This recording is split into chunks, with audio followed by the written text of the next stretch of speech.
This week in Disc Golf, we all owe Self-Aware Meme an apology as Eagle McMahon officially announces his departure from Discmania. Disc Golf sleuths may have already pinpointed a possible landing zone for Eagle. Discmania had a pre-announcement on the future of the brand. Gannon Buhr continues to troll the community. Tattar gets another award, and so much more. What's up, Discgenerates? It's Swiss Cheese with the Disc Golf world, and you guys already know the one with all the holes in his game. You're watching This Week in Disc Golf, where we hit on all things disc golf from the past week, all in 15 minutes or less.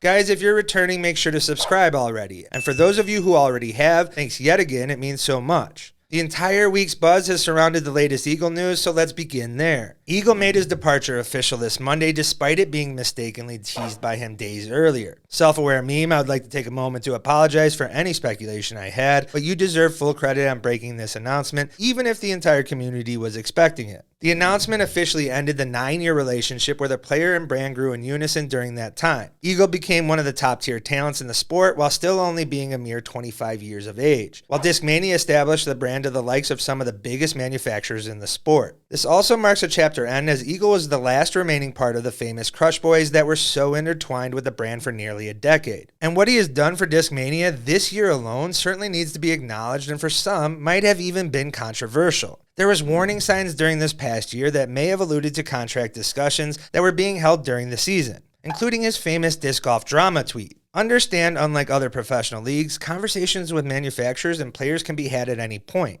And one of the most popular players in the game, here and overseas, at the age of only 25, it'd be foolish for any brand to not reach out to Eagle and inquire about interest of leaving at multiple points. Even more so after Simon's departure. Now add his injury that forced him to miss time during the season, along with Eagle choosing to ignore doctors' recommendations of surgery and play through his injury for the remainder of the season. A decision that was criticized by many. Whether you felt that decision to not go ahead and have surgery was right or wrong, it's difficult to not believe a possible departure looming over Eagle's head might have been part of that decision to finish out what would be his final season with Discmania. Eagle has remained silent on any speculation of future signing at this moment. And with the latest news and Discmania set to make an announcement this Saturday, the community could anticipate a signing announcement from Eagle at the earliest next week, but don't be surprised if it's later than that. Discmania, to honor Eagle, announced they would do a signature Cloudbreaker release for fans looking to support Eagle one last time and get their hands on the remaining vestiges of the brand having anything Eagle attached. If the Cloudbreaker wasn't enough, they also have released the Eagle Signature Series on multiple molds and another signing session today. With the release being a pre-order, who knows how many of these discs will actually get into the hands of fans. Either way, it's a nice parting check for both the brand and player. And I don't want to downplay the fact that this is an end of an era for the brand, player, and fans of the sport. Yet most of these discs will be displayed or packed away similar to every newspaper or boomer collects for major historical events. Pretty cool to look at and appreciate, and certainly with perceived value, but in the end, something someone else will have to deal with later.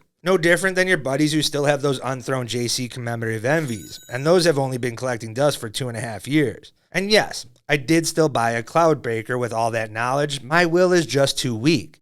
But if anyone is looking for an unthrown envy at only 4 times the markup, hit your boy up. As far as a possible Eagle landing spot, we have covered some of the major notes in previous videos and twigs. However, disc golf sleuths have maybe shined some light on Eagle's new manufacturer this week also. The community exposed that Eagle began following manufacturer Streamline, who is under MVP, giving credence to the overly speculated signing and subsequent division of the entire MVP lineup with James Conrad, Simon Lizotte, and Eagle McMahon. That, and unlike Gannon Buhr and a few others, Eagle doesn't seem interested in trolling or teasing the community with information. So this does feel to be more legitimate of a find. Now add MVP with recent posts that are building to a banner alluding to an announcement themselves, as many pointing to Eagle once again, or at worst, a pixel release. Back to Gannon, who seems to be posting daily, teasing a new or multiple manufacturers in videos and photos, making many in the community's head spin, and for the others, deciphering these daily nuggets like a National Treasure movie.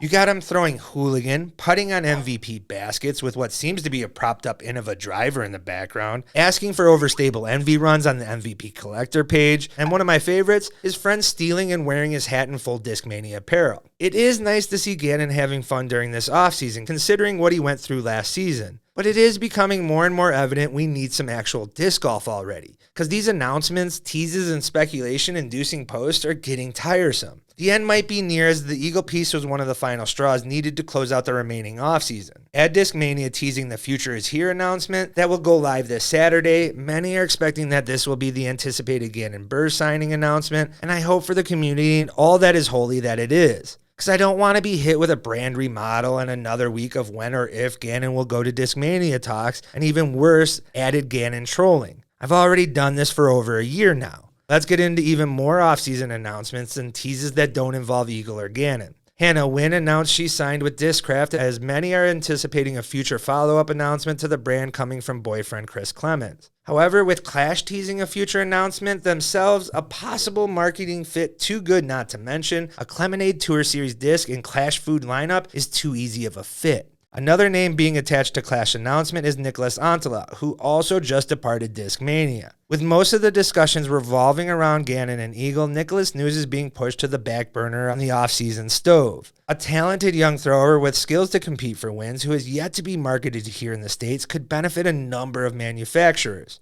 A number of signed players are already sharing their 2024 schedule also. Not much of a surprise for Chris Dickerson to skip multiple stops on the West Coast swing. What is, though, was his wife saying it out loud, responding to a post, "We don't plan to ever go to the West Coast, so don't expect to see it on his schedule."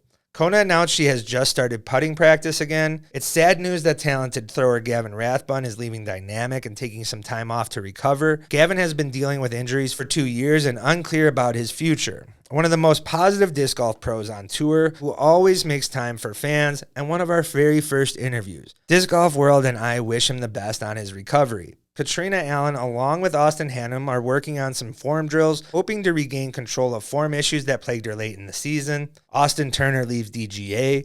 Stacey Ronsley weighs in on the Tattar Player of the Year vote, even questioning why players are even voting at all. Speaking of Tattar, she sweeps her hometown awards like Oppenheimer at the Oscars. She won Sportsman of the Year, Sports Performance of the Year, and Female Athlete of the Year. Now for some social media quick hitters. Brody and the GOAT tag team to take down ex-Climo parody account filled with screenshots of texts Brody self-owns, and the GOAT Climo even dropping a diss track with F-bombs.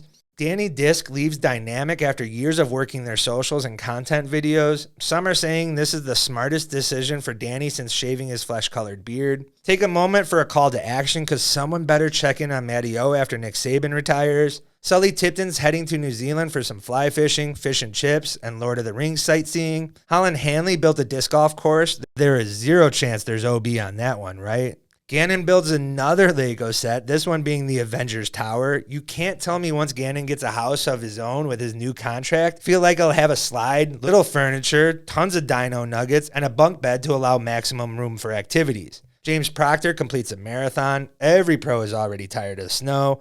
Chandler Fry needed stitches after a workout gone wrong. Eagle, with his arms wide open, goes on record and says Creed is a good band while on live. Ezra Robinson really enjoys his orchids, so much so he posed like a teenager in front of them. And guys, that wraps up another Twig. If you stayed this long and you aren't subscribed, make sure to do so. While you're at it, comment and share. And if you want more, make sure to take a peek of all the previous episodes. And if you're tired of all the off-season speculation, check out our tour series, Tales from Living in a Van Following the Pro Tour for 3 months, coming this Sunday.